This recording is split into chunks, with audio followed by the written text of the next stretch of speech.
ship is about to operate under the control of an all-powerful dictator, so he can really make us seem as bad as he wants to. And the Mohawk guy's like, do you want to smoke the drugs yourself? Like, I'm just doing my job, and our job is to get rid of drugs. If anything, Dare would be proud. We then cut to Ridge, who's made it to the break room, and upon entering the break room, he sees Congeal, kind of standing. He's on his knees over one of the guards that he just killed. The guard who survived being stabbed through the pillar. Now, immediately Ridge activates his Ren, and Congeal does the same, as Ridge asks, why did you kill him? And Congeal immediately retorts by saying, kill him? This was an act of self-defense. He attacked me first. To which Ridge only responds to by saying, drop your weapon. Depending on what we find, this may need a judicial investigation. And Congeal, possibly trying to de-escalate the situation, says, okay, I'll drop my weapon, but who's investigating who exactly?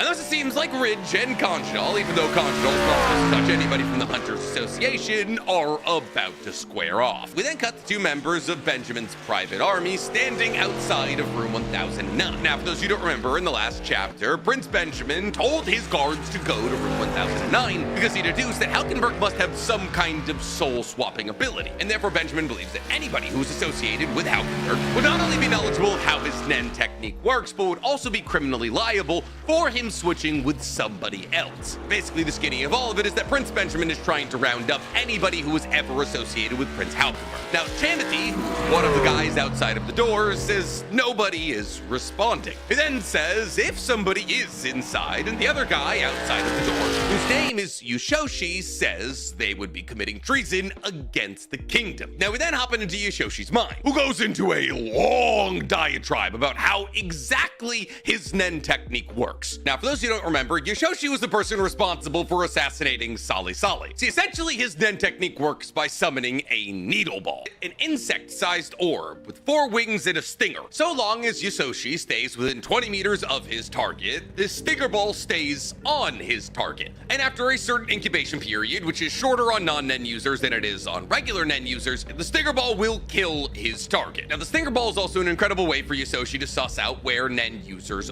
are, as Nen users, and only Nen users, can hear the buzzing sound that happens whenever the stinger ball is generated. And thus Yushoshi is able to see who reacts to the sound of this stinger ball whenever it's generated to identify who around him is a Nen user. The technique is called Stand By Me, because A, all of the Nen techniques of Benjamin's private guards are named after movies and or books, and B, because he literally needs to stand by his target to kill them. But Yushoshi basically goes on this huge diatribe about how he kills people through the combination of his N and his stinger ball, but because N basically gives him all of the information about everybody who's within his N, using it in crowded situations can be incredibly overstimulating. On top of this, because he is not a hunter and therefore not really a full-fledged Nen user, he can't use things like Yo, and therefore he can be killed, unlike regular Nen users, with something as simple as a handgun. On top of this, if other Nen users come into contact with his N, they're pretty easily able to identify that it's his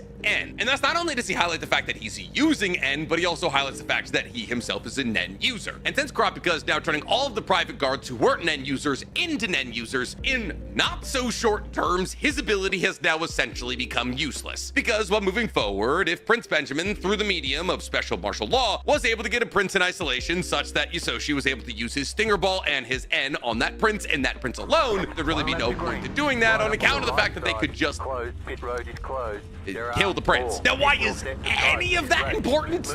And have a good run. We expect these maybe we'll know next chapter, or whenever Chamothy and Yushoshi get into room 1009. But heading back to Chamothy and Yushoshi, Chamothy snaps Yushoshi out of, I don't know, his diatribe inside of his mind, thinking about how his ability is now essentially useless, and essentially tells him, when we get the order for special martial law, we're kicking down this door.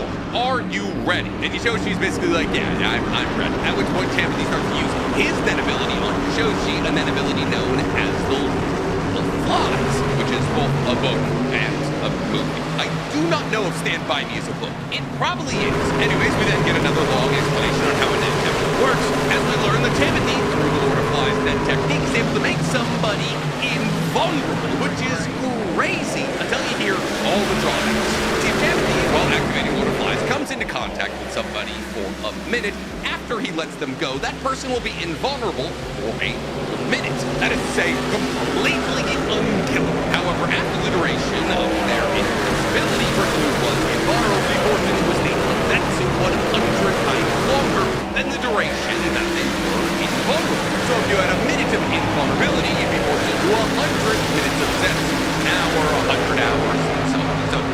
itself doesn't sound all that bad, there's also the fact that any damage incurred over the course of this invulnerability will actually hit the person who was invulnerable at 1/3 the strength after their invulnerability is up.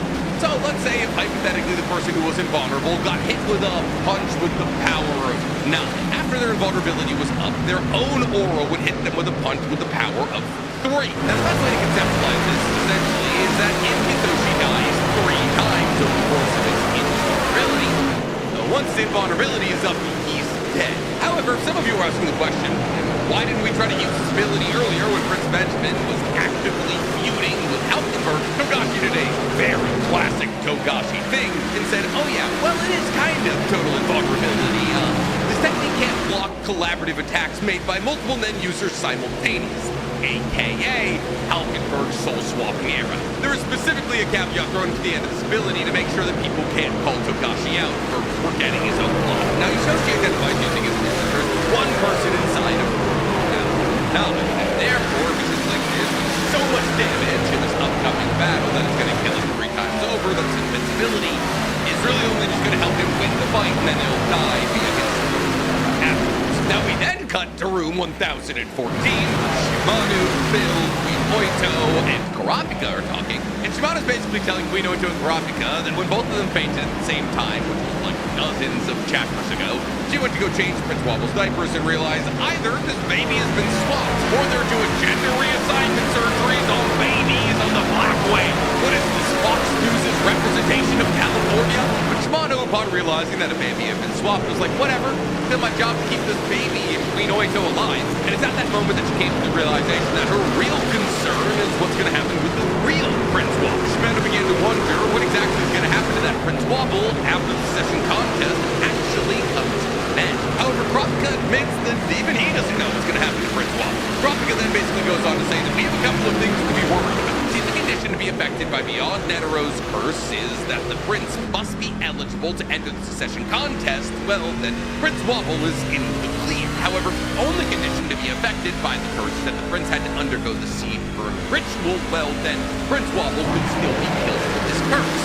Queen Oito points out that seems relatively unlikely because it seems somewhat unthinkable that one of the princes would undergo the seed burn ritual and then not become eligible for the succession contest. However, Kurapika then brings up an additional problem, which is that they all have to consider exactly when this curse was put into place. See, because if this curse was put into place after all of the princes had boarded the Black Whale, then there's a possibility that the baby that was swapped with Prince Wobble was the actual receiver of the curse. And while this baby isn't technically a royal baby, it is still the baby of Queen Oito's sister. She starts to freak out. She's like, do you really think this baby could have been the recipient of the curse? Kurapika's like, yeah, actually, after we entered the residential area, that is to say, the 1,000 suites, I felt a large surge of Nen near the prince.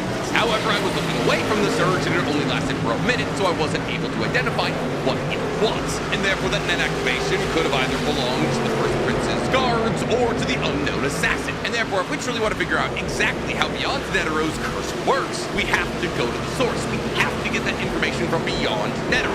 But how? Well, Kurapika comes to the conclusion that he should use his dolphin syringe to siphon off Beyond Netero's technique. And by gaining access to Beyond Netero's first Nen technique, he should be able to figure out exactly how it works. However, since Nen is built on risk, there is a very decent chance because of how powerful these curses are, Kurapika does not clear a convoluted and difficult to do list of things, he could just die. Kind of like how Kurapika's chains are all incredibly powerful because he staked his life state that he would only use certain chains on the spiders. There's a chance that Beyond Netero is able to gain access to this ridiculously powerful curse because he staked his life on the completion of a bunch of really difficult things to do to launch this curse in the first place. Now, Bill immediately interrupts Kurapika and is like, yeah, to do that would be suicide. The best idea here is to negotiate with Beyond.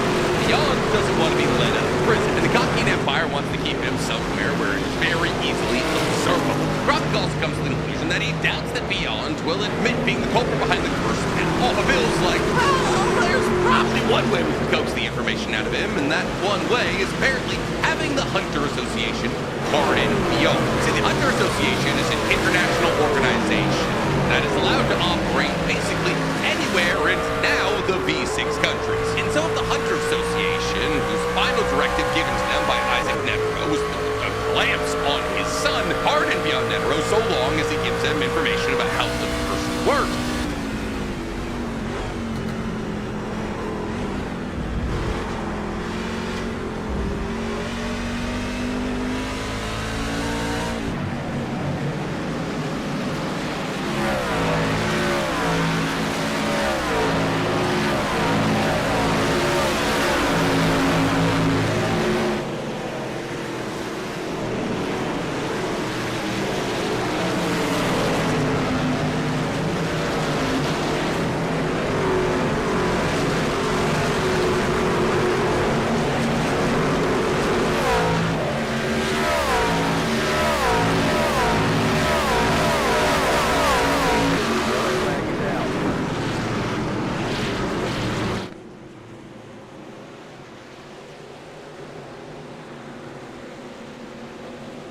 flag is out.